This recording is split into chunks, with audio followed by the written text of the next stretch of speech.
তুমি একটা ধোঁকাবাজ। তোমার আগে থেকে একটা গার্লফ্রেন্ড আছে, তারপরেও আমাকে বিয়ে করেছো। ধোঁকাবাজ কোথাকার। তুমি খারাপ একটা ছেলে। তুমি এখান থেকে চলে যাও। রিয়া আজ বেশি খেয়ে ফেলেছে, তাকে আমি বাড়িতে পৌঁছে দিয়ে আসি। আমরা 8 বছর আগে আলাদা হয়েছি, কিন্তু এখনো তার সাথে আমার স্মৃতি রেখে দিয়েছে। তুমি বেশি খেয়ে ফেলেছো, তোমার এখন রেস্টের প্রয়োজন। না না, প্রথমে দেখো আমার বাচ্চা ঘুমিয়ে পড়েছে কিনা। এদের চেহারা তো একদম আমার মতো। রিয়া, আমি তোমার জন্য বিএনটি বানিয়েছি। তোমাকে আমার জন্য এত চিন্তা করার দরকার নেই। রিয়া, তুমি সত্যি কথা বলো, ওরা আমার বাচ্চা না? না, তোমার বাচ্চা না। ও আচ্ছা, তাহলে ওরা দুজন আমার মতো কেন দেখতে? তোমার কথা ভুল হচ্ছে। তোমার জন্য এটাই ভালো হবে, তুমি এখান থেকে তাড়াতাড়ি চলে যাও। রিয়ার জোর জবরদস্তির কারণে আমি সেখান থেকে চলে আসি।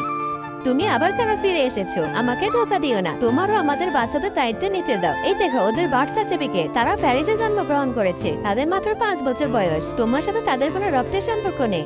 চিঙ্কি, সে কি আমাদের বাবা? আমি আমার মায়ের সাথে তার ছবি দেখেছি। তাহলে মা কেন বলছে সে আমাদের বাবা না? এটাই তো আমি বুঝতে পারছি না। কি হয়েছিল তারপর? দেখতে হলে পার্ট 2 কমেন্ট করো। আর তোমরা কি ভিডিওতে লাইক সাবস্ক্রাইব করো না?